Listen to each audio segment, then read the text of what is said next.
What's going on, people? Welcome to another episode of Natty News Daily. We are a couple days post the Mr. America, and we've got the man that runs the whole show, the whole shebang, Marc Tauriello. How are you, my man?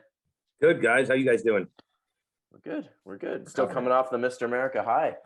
Yeah, same. I'm trying to recover. My knees, they feel swollen, although they're not. I think I probably put in about 120,000 steps over the weekend.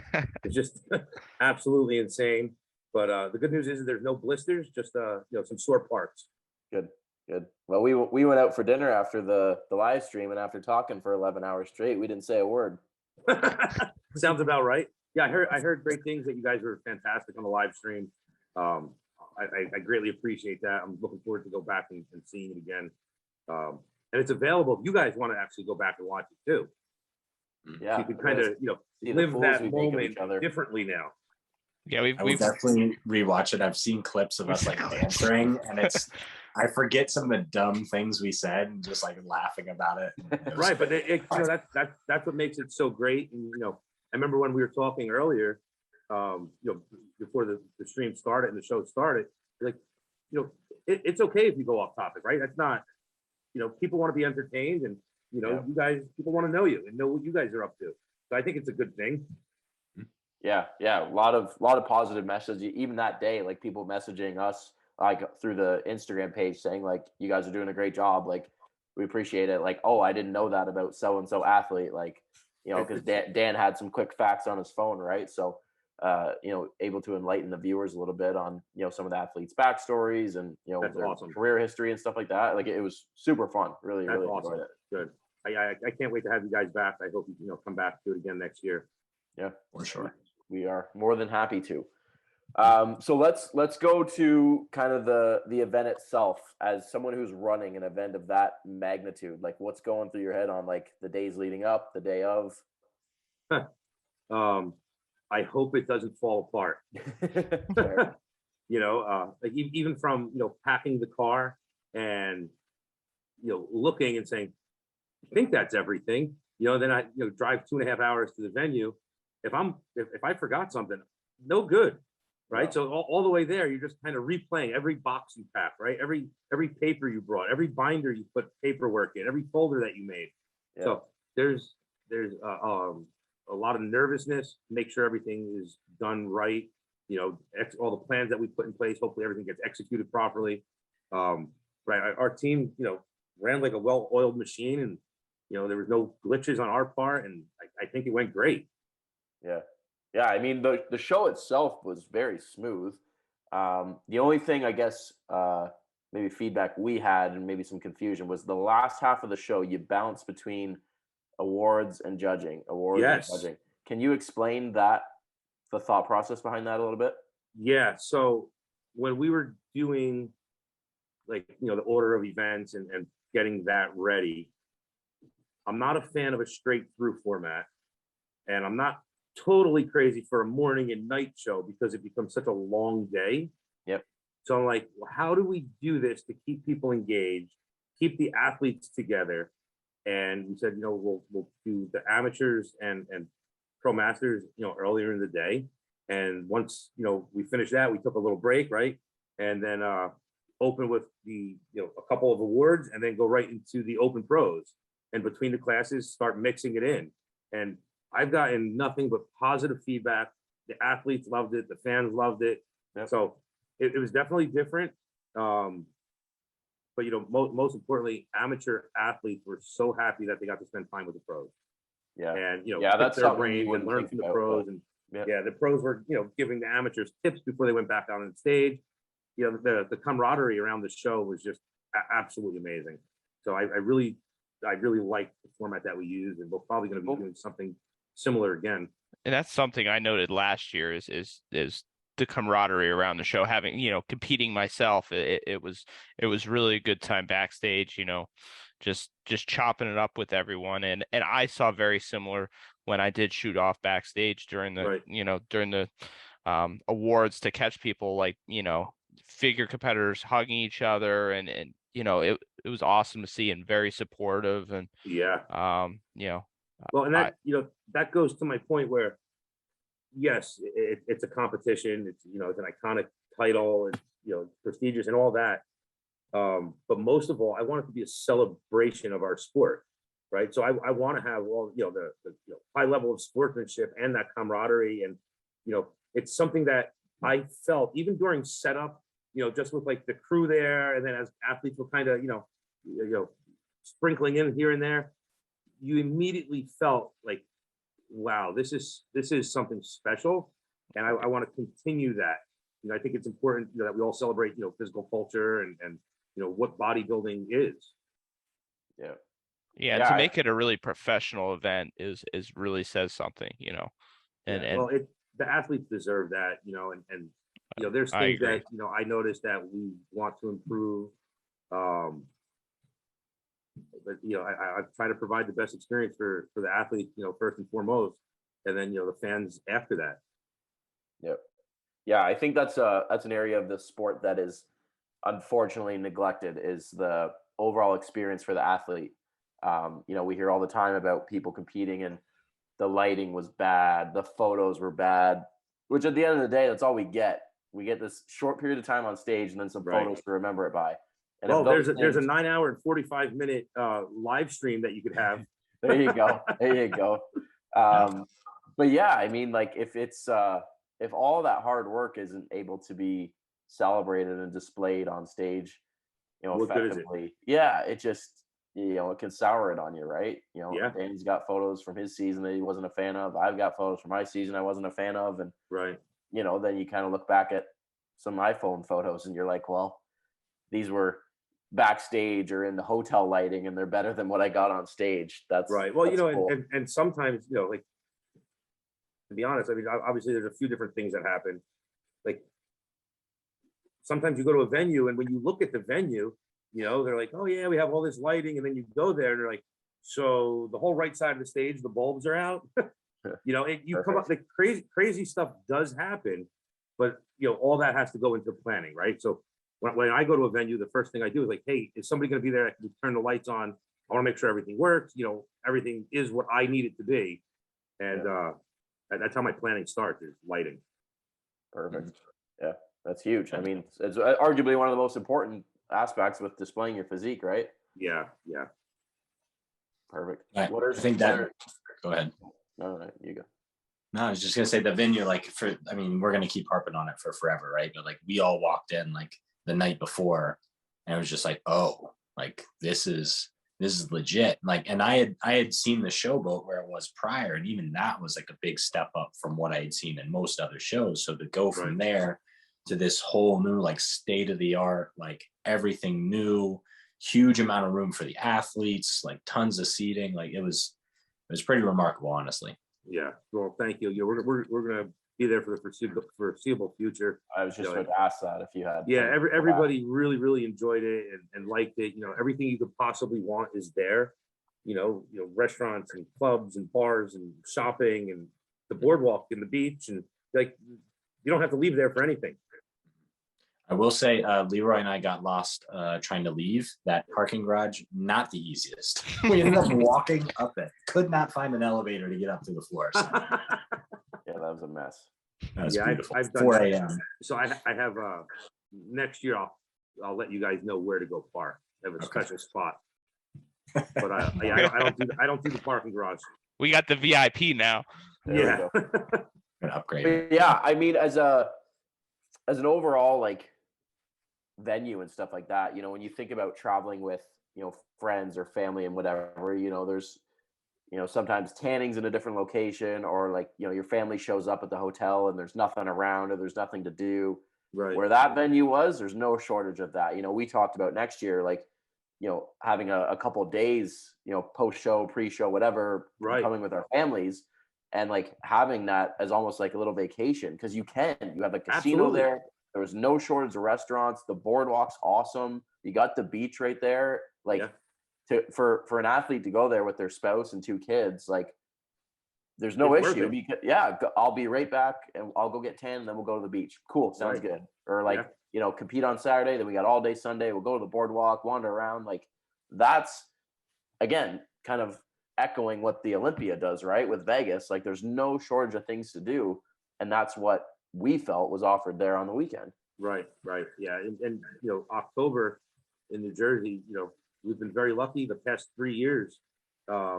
Show day especially has been beautiful out.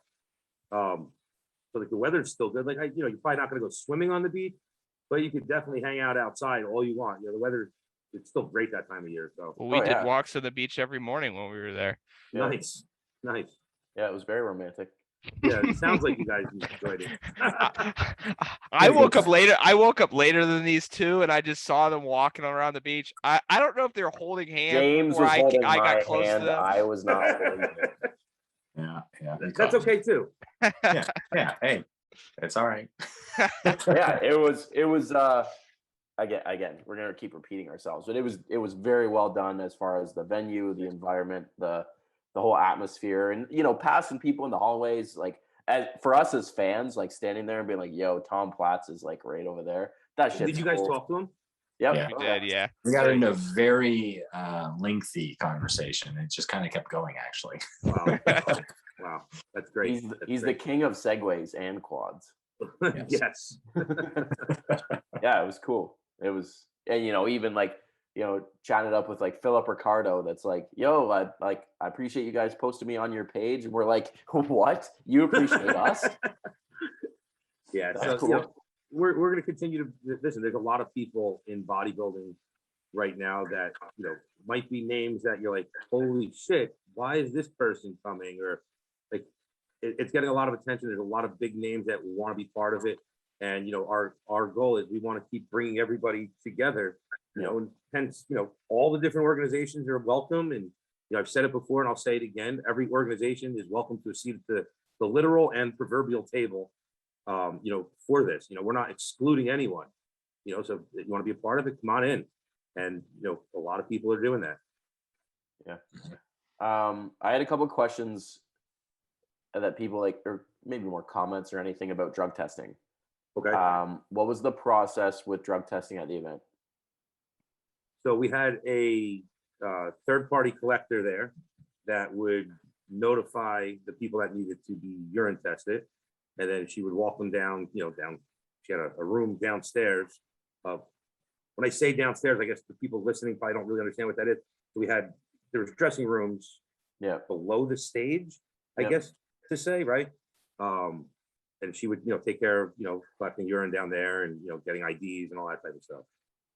Was there select athletes, or did you guys have a so our policy winners? So our policy is random and targeted.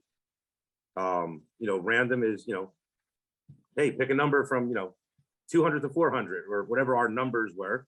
And targeted. We've had judges that pass notes. Hey, test this person or that person. So those are the difference between the random and the targeted. It's not always a winner. It doesn't have to be somebody in the money. My object with drug testing is, I want to run a clean show, number one. Number two, you shouldn't show up at a show looking your best saying, I'm going to win this show. And when I do, I'm going to be tested. Like, that's good and all, but there's no surprise in that. Right. So if you look at, let's say, the Natural Olympians, you look at the INBA, PNBA's Hall of Shame. A lot of people that they catch don't look like they even use. And they've been caught through random tests, right? So I think that is super important. It's not always the winner that needs to be tested or should be tested. Right. I know a lot of places will test the winners, right? I think most of our winners were tested. I know in bodybuilding, the overall top 3 were tested. Overall, and I guess in the classes there were some tests, but I got a box of urine, that I had to take and have overnighted. So there was a shit ton of tests done.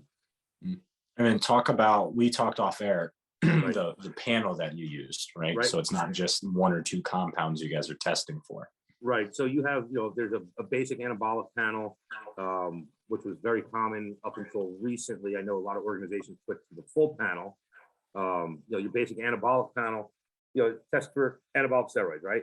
So we test, for anabolics, stimulants, diuretics, masking agents, and also at the lab's advice suggests that because they're banned, that we add in a GHRP panel, which checks for your growth hormone releasing peptides, right? So your samorelin, your MK666, so it's a very, very robust screening. I don't think there's anything better than that right now.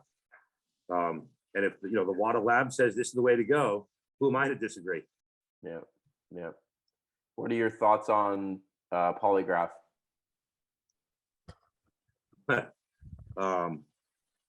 So I'll be honest, right? They suck. I personally know athletes that have passed that were clearly on enough gear to kill a horse. And, they went on stage and they win and they get, pro cards and prize money. And, they walk away like nothing ever happened. And they're, people praise them. I know a lot of people talk about polygraph as being a deterrent. But if you're going to go through those great lengths and you're doing some serious gear, I don't think your worry is about passing a polygraph. And given the way the polygraphs are administered in natural bodybuilding, you're not going to get caught. And this is what I found out this year. So I did polygraphs last year. I offered that for pros from one of the organizations, so we could, kind of, not that we could comply, but we could offer something similar that they were, being asked to have.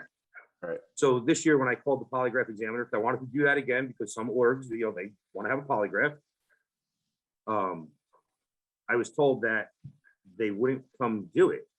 I said, why? Well, they said the the questioning that we do in natural bodybuilding is very 1980s, asking, 3 or 4 questions, have you used any banned substances? Have you used banned substances in the past 7 years?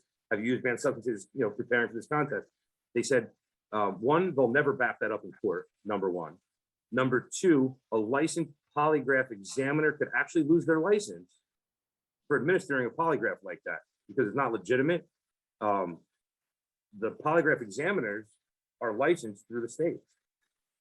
So they said the best that they could possibly offer me is it would be like a 30-minute test, follow along. Each question, well, I'm not gonna get into what they told me needs to be done, but it would take at least 30 minutes per person minimum, but they still wouldn't back it up in court, but it would become a more legitimate test than that's currently being offered. And with that, they still didn't want to come out, for fear that they could lose their license. So I got into a deeper conversation with that. I was hell-bent. I'm like, I got to find somebody to do this. So that was a licensed person in New Jersey who happened to be on the American Polygraph Association board. I call another person who's in New York. I get the same exact story, like almost, identical. And she also was on the board, but for New York State. So after hearing that, I'm like, I'm not going to ask anybody else to do it. I don't want to, jam anybody up for, a few dollars. And they said, that's part of the reason these polygraphs are always in cash. You're never going to get a credit card receipt that, you use, Philips polygraph services, on a credit card receipt. Because if you failed or anything, there's repercussions there. And nowadays you have to, you got to cover your ass. And these guys aren't, putting themselves out there like that. So if an athlete fails a polygraph, it has to go to court. Is that what I'm understanding? No. If you fail the polygraph and you prevent it from competing, there should be some type of recourse on the athlete's part, right? I see. Especially a clean athlete, right? People could fail a polygraph because they were nervous because it's based on, your heart rate and rhythms. So if you fail the polygraph, you're like, oh, well, you can't compete. Like, what's your recourse, at that point? You spent 3 months or 6 months and you took off of work and you paid for travel and you're dieting and, neglecting your family and whatever you did to get prepared, there should be, somebody's got to be held accountable for that if that was a false positive. Mm-hmm. Huh. Interesting. That makes sense. Yeah. The other thing is according to the American Polygraph Association, each polygrapher, if they're conducting a test in Nebraska, they have to be licensed in Nebraska. They can't take their license from, California and go administer tests in Wyoming. Right. So it was very interesting. I'm like, you know what? I was against it already. And then after getting more facts like that, I'm sticking with just the urine, just like every other professional sport does. You don't show up at the combine and, they're not polygraphing you there, but they'll definitely get a urine from you. So we had an athlete here locally. So at the Canadian Nationals, you can win an IFBB Pro card. It's Right. the natural pro qualifier, and they were openly admitting to PED use a couple of years ago, but wins the natural pro card against other athletes who I know personally that were 100% natural, lifetime, whatever. Right. What is your kind of initial gut reaction to that situation? So say you have an athlete that wins Mr. America that has taken things in the past but passes a urine test. And then you have other athletes like myself, like James, like Dan, that have never taken anything, that hear that and go, okay, well, frig, like that kind of bites a bit. Well, the first thing is, one, is it actually a fact, right? Did this person actually take this? And in the example you just gave, if they openly admitted to using in the past, again, you come up with some legality issues, right? So depending on what your policy is, Right. if you're following WADA guidelines, there's no such thing as a lifetime ban, period. It just doesn't exist. Can you impose your own? I mean, I guess, but what's the recourse on that, right? So if you fail, say an inadvertent positive, it could be as small as a reprimand or, up to a 2-year suspension. If it's a first time and you admit it, that also, like, all right, guys, you got me, I did it, I'm not going to fight this. That also has suspension limits with it. If you were manufacturing or selling drugs, then a lifetime ban becomes an actual thing. If you were a coach, if you were an athlete manufacturing or selling, the different suspension, right? So I think the most important thing is to understand is if an organization is following WADA guidelines or they're just using their banned substance list, right? And I think it's probably the best way and smartest way for all the orgs to do it is, follow WADA guidelines, use those suspension time frames, because legally it could be a nightmare for everybody. Right. Yeah, I guess it's just like disheartening sometimes to think that like people could, I could never take a substance in my life. Someone could take a substance 6, 10, 12 months prior, Right. and test clean, right? I Right. think that, but I guess that'll be a deep rooted issue in our sport that might never have a solution. I don't really know if there is a solution for that other than off-season testing. But like anything else, so say, you could renew your pro card anytime throughout the year or your athlete card anytime throughout the year with your organization. And you're like, you know what? I'm going to compete in my last show in November, and I'm not going to compete again until next September. So my pro card expires, but I know they're going to let me buy it anyway. So you don't buy the pro cards, you're not technically an athlete. So you're probably not going to be subjected to off-season testing because you're not one of their athletes, and you shouldn't agree to that, right? Right. So you're on, maybe some, fast acting, water soluble injectables that are in and out of your system in a couple of weeks, for 6 months, and then you're clean, you go on your diet, you're good to go. Can you beat that? Listen, I think it's something that is happening in every single sport. Yeah. I don't think there's a way around it. Anytime there's reward, there's risk, right?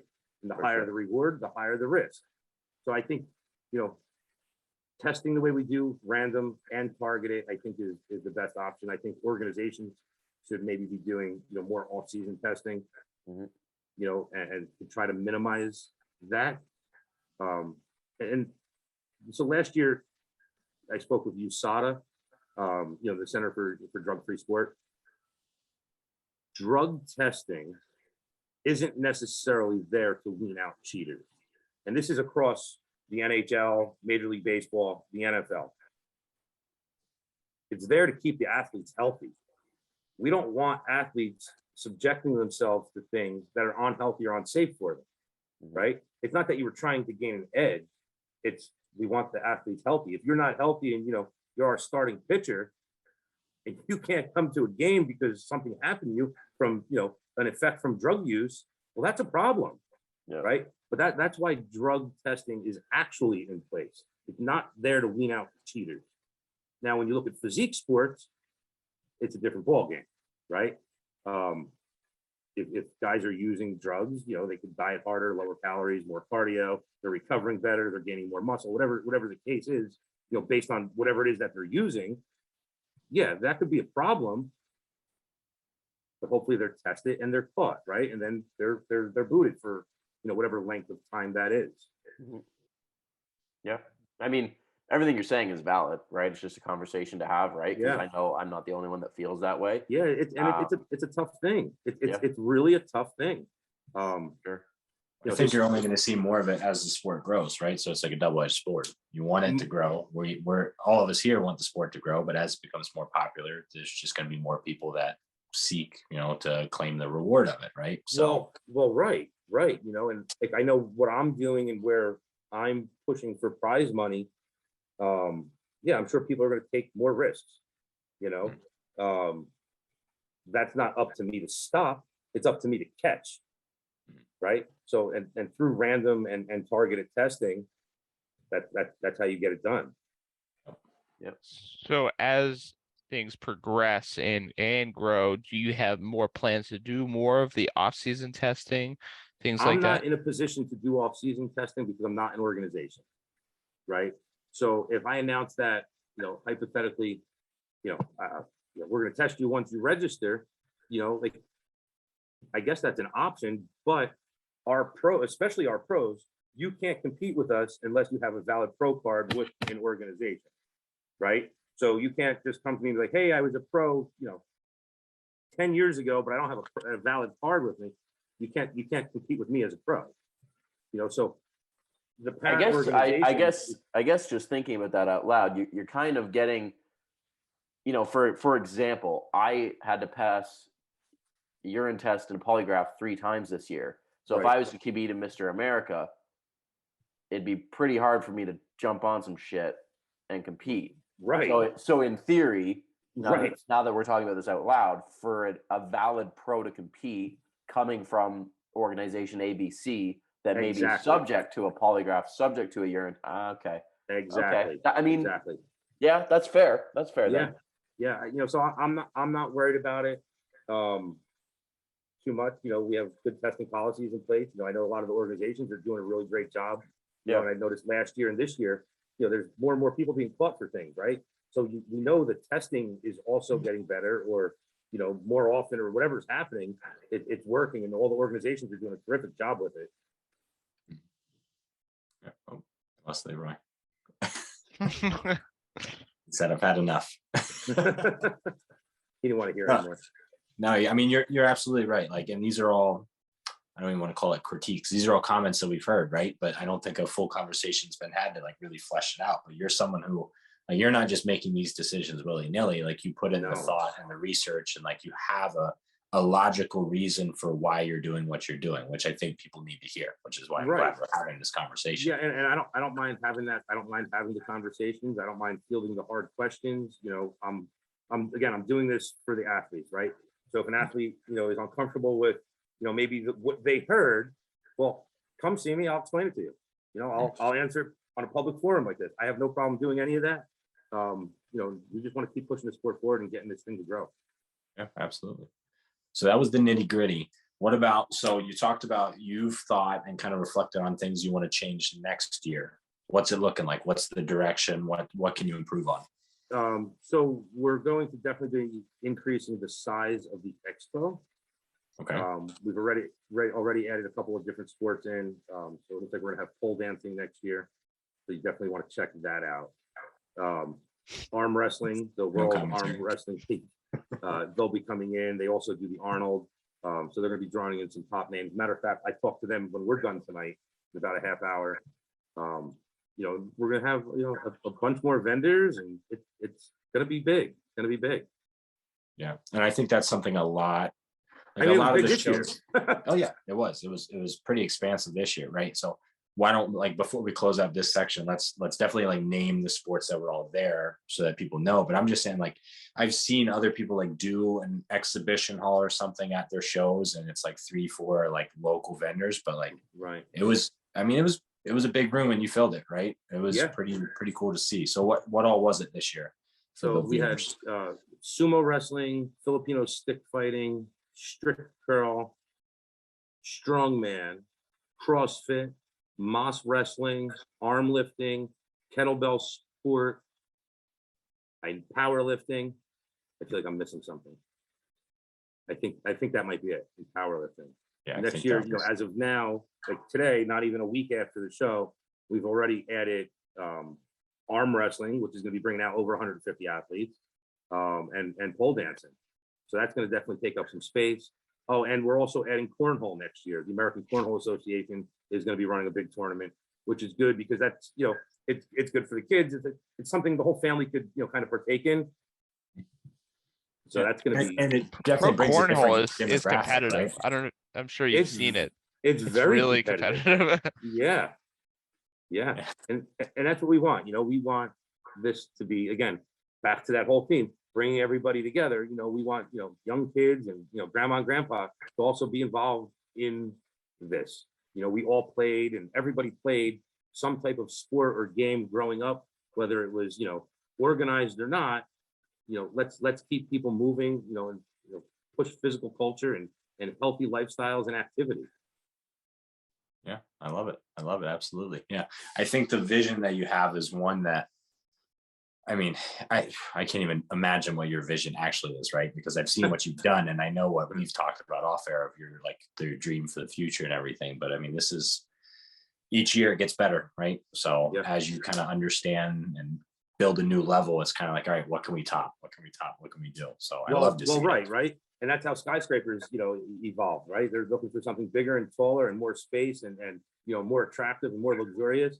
And, that's where I'm taking this event.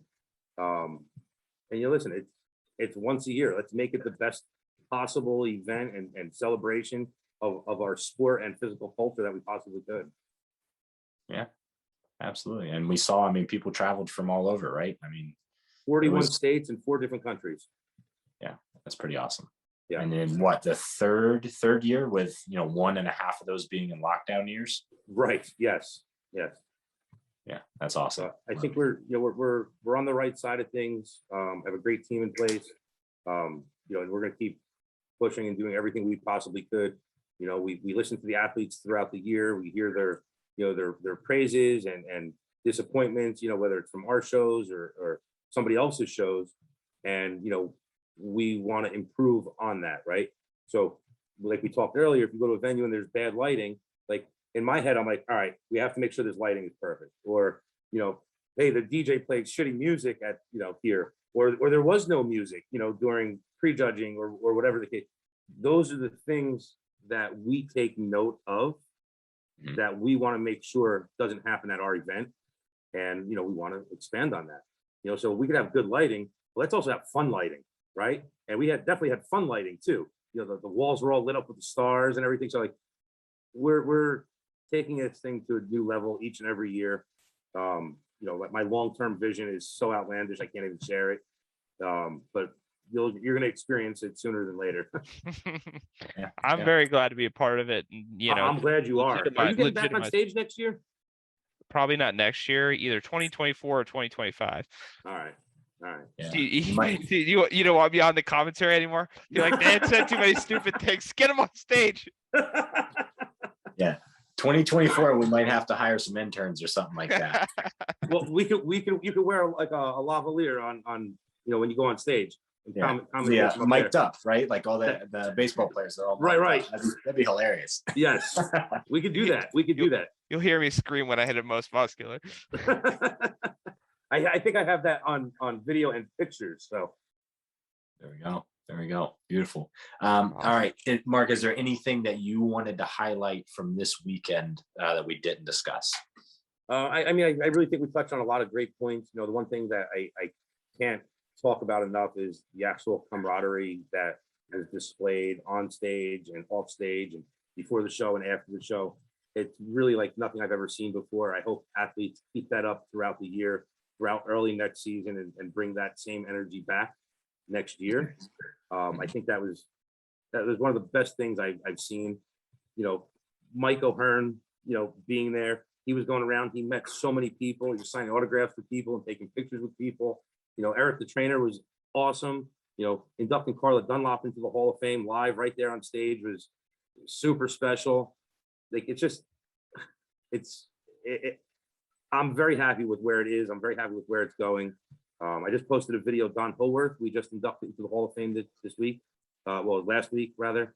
1967 Mr. America. We also inducted Frank Zane, so we'll be putting that video out, shortly. I don't know what happened to it. I have it in my email. Can't find it, but I'll get to it and get it out ASAP. So we're honoring a lot of past legends, and they're even coming to the show. Tom Platz was thrilled to be part of the show. He's going to be coming back next year, and this is going to be great for everyone. People currently in bodybuilding, people that were in bodybuilding. So that's where I want this to be, and that's where we're going. Yeah, I love it. I did just think of something I wanted to highlight too while you were talking there, because I was thinking of my own experience. We've talked a lot and hinted a lot at the pro side of things, but this is something I said to Leroy and Dan. I think the amateur side there's untapped potential there, right? What many people don't realize listening to this yet, unless they were there and hearing you talk about it, is that this show was able to offer pro cards to how many different organizations? I think it was 9 or 10 different organizations. I don't have them all listed in front of me, but it was 9 or 10. Yeah. So winners of overalls, people that would be, justifiable as pros, right, had their choice of, a list. So it was ANBF, DFAC, GBO, IFBB, PA, IPE, NFF, Natty Revolution, PNBA, the USBF. You go anywhere you want. Yeah. You go anywhere you want, and rightfully so. So not just the show for the pros, for sure. No. So this is. I posted a little bit about it. This is really like a national level pro qualifier, right? And we had amateurs from all over the country come in. Jordan McIlwain was one of them, came in from Southern California. I think he got second in bodybuilding. He had a crazy physique. Angelito came in from Hawaii. He was absolutely amazing. Those are definitely two people you're definitely gonna have to keep an eye out for. So yeah, even the amateur classes, I think, were amazing. Yeah, absolutely. So, all right. Well, I think that just about covers it. I want to thank you again for taking your time. And I want to thank you, obviously, for inviting us out. It was a fantastic weekend. No problem. Thank you so much for coming. Absolutely. Yeah, we're very glad to be a part of it. Yeah. Great. So that'll wrap up this episode of Natty News Daily. Where do we find you first? Yes. Or James. Everyone knows where they can find Marc. So MrAmerica.com. Definitely go there. The live stream is still available, for rent or for purchase. Registration is open for next year. Discount it, so athletes can save money by registering, before December 31st. And real quick, before we jump off, 1986 class winner of Mr. America, Doug Brignoli, who was at the show on Saturday, passed away today. And I just wanted to, make mention of that, and send out our condolences to his family. And I know it's hard on the Mr. America community too, because he's such a pivotal person in this sport. So I just wanted to make mention of that.